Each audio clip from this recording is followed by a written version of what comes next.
जब राम रहीम बोलते हो, राम को आदर्श राजा हम भी मानते हैं, तो राम जैसे राजा क्या प्रजा की ये इस तरह से अवहेलना चाहते? रेलवे का प्राइवेटाइजेशन हो गया, अभी 10 रुपए की जगह 50 रुपए हमने को प्लेटफॉर्म टिकट मिल रही है। देश भर में ओबीसी बहुत परेशानी में है। नमस्कार दोस्तों, मैं हूं कोमल और अभी हम मौजूद हैं जंतर मंतर पर। हमारे पीछे आप देख सकते हैं ओबीसी के कुछ लोग प्रोटेस्ट कर रहे हैं। हम उन्हीं से जानते हैं कि आखिर मामला क्या है। मैम, आपका नाम क्या है? मेरा विजय डॉक्टर संजय धोटे, मैं नागपुर से हूँ। विदर्भ अध्यक्ष करके बबनराव तायवाड़े सर के साथ काम करती हूँ। क्या डिमांड्स हैं? डिमांड्स हमारी सब डिमांड्स ऊपर रखी हुई है। ओबीसी सबसे पहली डिमांड्स ये है कि हमारी जनगणना होनी चाहिए और कलम 340 के तहत हमें हमारा अधिकार मिलना चाहिए, जो जनगणना ना होने की वजह से मिल नहीं रहा। और बाकी तो हमारी मंडल आयोग की सिर्फ दो मांगे हमारी पूरी हुई है, जो कि हमारी पूरी मंडल आयोग की मांगे पूरी होनी चाहिए। और 1931 से हमारी परतंत्र में थे, अंग्रेजों ने हमारी जनगणना की नहीं, लेकिन हमारे दुख से, ये बड़े दर्द से ये कहना पड़ रहा है कि हमारी जनगणना हुई नहीं है। और जब जनगणना हुई नहीं है तो जैसे एसटी को 15% 7.5% मिलता है, एससी को 15% मिलता है, तो हमारा जो 50% का ये है उसमें हमारा घटते जाता और उनको मिलते जाता। तो 50% जो आरक्षण को मर्यादाएं लगाए रखी है वो हटनी चाहिए। जिसकी जितनी संख्या भारी उसकी उतनी भागीदारी। तो आरक्षण की वजह से डॉक्टर बाबा साहेब आम्बेडकर ने आरक्षण इसलिए दिया था कि ताकि आर्थिक विषमता दूर हो जाए। तो मैं ये दिल्ली में आके ये सवाल करना चाहती हूँ कि जब राम रहीम बोलते हो, राम को आदर्श राजा हम भी मानते हैं, तो राम जैसे राजा क्या प्रजा की ये इस तरह से अवहेलना चाहते थे कि आरक्षण, अगर खेती, ज्यादातर ओबीसी लोग किसान है, किसान यानी खेती से रिलेटेड व्यवसाय करने वाले जो लोग हैं वो अलग अलग जाति में उनका बंटवारा हुआ है और वो इतने पीड़ित और दर्ददायी है। जो निसर्ग के आधार पर खेती है तो उनको उनका हक यानी जीने का हक आरक्षण की वजह से मिल सकता है, क्योंकि वो फाइनेंशियल इतने साउंड नहीं है, इतने फाइनेंशियल अच्छे नहीं है कि वो सीख सके। तो हॉस्टल होने चाहिए, स्वतंत्र मंत्रालय होना चाहिए, जनगणना तो होनी ही चाहिए और हर मंडल आयोग पूरी तरह से लागू होना चाहिए। हर क्षेत्र में आरक्षण की वजह से जो पूरे भारत में देश की 65% आबादी ओबीसी है। महाराष्ट्र में, हमारे महाराष्ट्र में 387 जाति है, 384 जाति है और पूरे भारत में 4000 के करीब है। उतनी जाति को अगर काउंट करेंगे तो हमें हमारा हक, भले ही बहुत ज्यादा रईस हो उनको ना मिले, हमें कोई प्रॉब्लम नहीं है, लेकिन बहुत ऐसे लोग हैं कि जिनको ये हक चाहिए और इसीलिए हम इतने सालों से लड़ रहे हैं। लेकिन कोई शिक्षा का हक तो होना ही चाहिए ना, हर किसी को एक निवारा तो होना ही चाहिए। यानी शिक्षा भी नहीं करेंगे, आज इंजीनियरिंग की फीस देखो 1 लाख से ऊपर हो गई है। एक किसान पढ़ने के लिए 2000 के रूम भी नहीं लेके दे सकता है, वो ओबीसी फी भी भर नहीं सकता और बच्चों को पढ़ा भी नहीं सकता, नौकरियां तो है ही नहीं है। लेकिन वो ऐसी मानसिक गुलामी में जिए कि ताकि उसका मेंटल विकास ना हो, ऐसी यंत्रणा हमारे ऊपर हावी है जिसका हम निषेध करते हैं। केंद्र सरकार ने, हमारी केंद्र सरकार से पहली मांग है कि ये 50% का जो लिमिटेशन दिया हुआ है वो लिमिटेशन हटाना चाहिए, ताकि बहुसंख्य ओबीसी को न्याय मिलेगा। क्योंकि कम लोगों को इतना सारा मिल रहा है और ज्यादा लोगों को इतना सा मिल रहा है, यही वो हटानी चाहिए, जो कि केंद्र सरकार ही कर सकते हैं। एम्पेरिकल डाटा का जो केंद्र सरकार ने किया है, उनके पास डाटा है, उसमें थोड़े से चेंजेस किए तो वो एम्पेरिकल डाटा उनको मिल सकता है, राजकीय आरक्षण उनका। और हमारी तो ये मांग है कि सिर्फ राजकीय आरक्षण नहीं, शैक्षणिक वगैरह सभी आरक्षण चाहिए, जो कि हर एंगल से हमें न्याय केंद्र सरकार ही देती है, जो कि हमारे प्रधानमंत्री श्री माननीय मोदी जी ओबीसी होकर भी हमें न्याय नहीं दिया। ये बहुत दुख से कह रहा है, हमें बहुत आशावाद था इनसे, लेकिन हमारी आशा पूरी धूल में मिल गई। ओबीसी पे लगातार आपने खबर सुनी होगी, जितेंद्र मेघवाल जो कि मूछें रखते थे पे आकर हत्या कर दी जाती है, तो इस पे आप क्या कहेंगे? इस तरह के अत्याचार तो भी रहे हैं।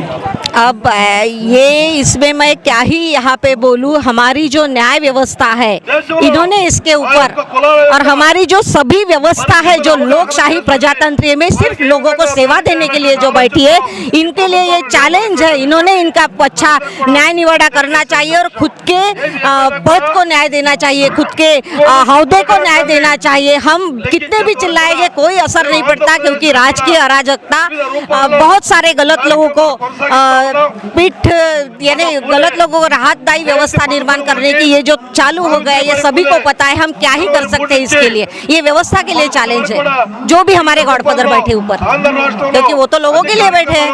प्राइवेटाइजेशन हो रहा है तो ये जो है पूंजीवादियों का साम्राज्यवाद फैलाने की जो नीति है, जो अपने लोकशाही प्रजातंत्रीय व्यवस्था को, इस लोकशाही प्रजातंत्रीय व्यवस्था को पूरी तरह से हटाने की ये जो साजिश है, इसमें हम समर्थन नहीं कर सकेंगे। क्योंकि जो किसान से जो चीज ली जाती है, अभी भी किसी मॉल में वो चीज किलो के भाव से जब लेते हो तो 4 गुना उसकी अच्छे पैकिंग में कीमत बढ़ती है।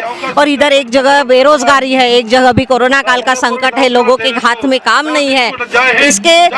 इसका सब ये देख के ये बड़े उद्योगपति पूंजीवादियों का साम्राज्यवाद फैलाने की नीति है, इसका हम हर जगह ये सब सही नहीं है। रेलवे का प्राइवेटाइजेशन हो गया, अभी 10 रुपए की जगह 50 रुपए हमने को प्लेटफॉर्म टिकट मिल रही है।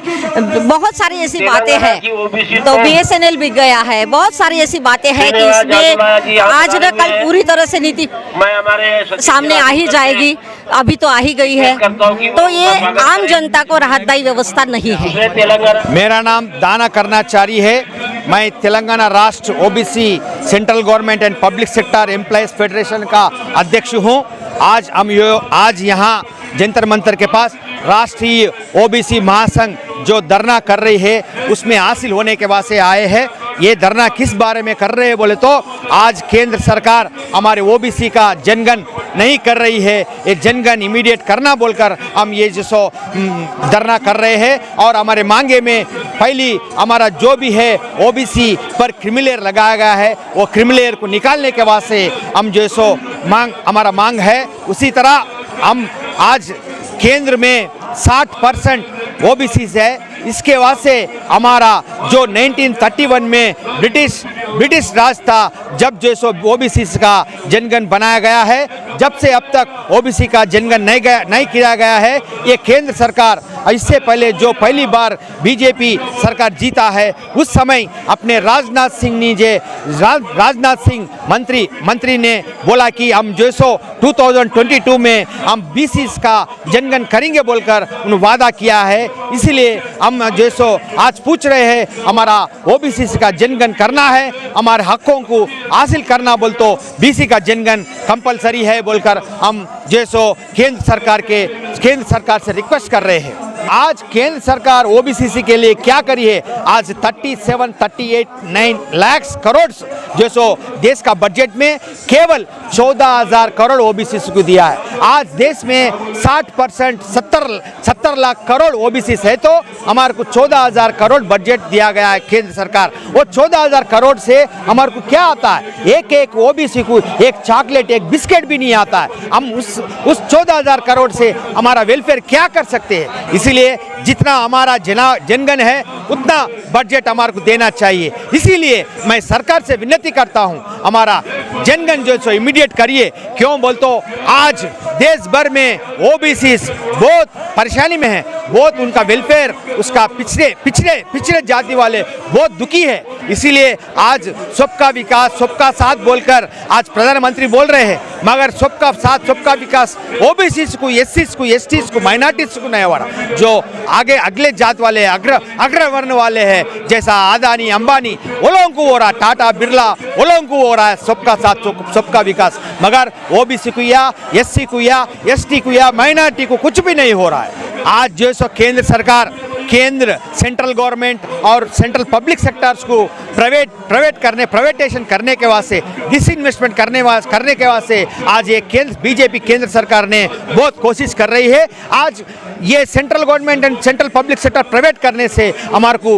रिजर्वेशन नहीं रहता है, SC को रिजर्वेशन नहीं रहता, BC को रिजर्वेशन नहीं रहता, ST को रिजर्वेशन नहीं रहता। ये केंद्र सरकार बीजेपी का क्या इच्छा है बोले तो आज पूरा रिजर्वेशन खत्म करना, देश में रिजर्वेशन नहीं रहने के वास्ते ये लोग बहुत कोशिश कर रहे हैं। मगर अगर बीसी, एससी, एसटी सब लोग माइनॉरिटीज एक हो गए तो ये सरकार गिर जाता है। सरकार का कुर्सी गिराने के वास्ते हम आगे बढ़ेंगे, आगे बहुत उद्यम हम करेंगे बोलकर बोल रहा हूँ। लेकिन आप कह रहे हैं 2024 में जो है सरकार की कुर्सी ला के रख देंगे, लेकिन अभी तो डिमांड सुन ही नहीं रही ना सरकार।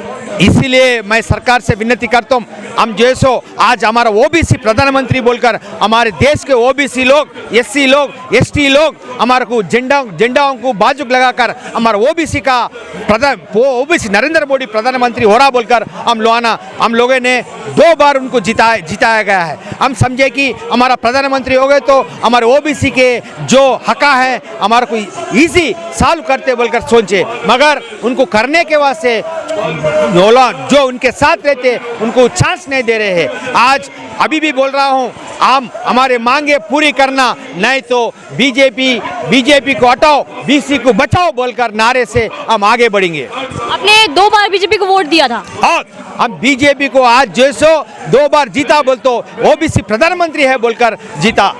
हम 2 बार हमारे बीसी लोग ने हमारा बीसी का प्रधानमंत्री हो बोलकर बीसी लोग पूरे देश के पूरे बीसी लोग जैसो उनको मदद करें, मगर हमारे बीसी को कुछ करेंगे, हमारे बीसी के हकों को हासिल करेंगे बोलकर उनको हम लोग मदद करें तो उन्हें जैसे हमारे कुछ भी नहीं कर रहे हैं। इसीलिए आज ओबीसी लोग बहुत दुखी है, इनको कुर्सी हटाने के वास्ते कोशिश कर रहे हैं। तो यहाँ पर ये हमारे साथ थे तेलंगाना के कुछ लोग थे और यहाँ पर अलग अलग स्टेट के लोग आए हुए हैं, पंजाब से, गुजरात से। हम उनकी भी बात सुनेंगे, लेकिन इनका कहना है कि इन्होंने 2-3 बार बीजेपी को वोट दिया है। इन्होंने इसलिए वोट दिया था ताकि केंद्र सरकार है वो ओबीसी के हकों की बात करे, लेकिन यहाँ पर ये प्रोटेस्ट कर रहे हैं। तो खबरों में बने रहने के लिए फोरम 4 को सब्सक्राइब करें और नोटिफिकेशन पाने के लिए बेल आइकन दबाएं।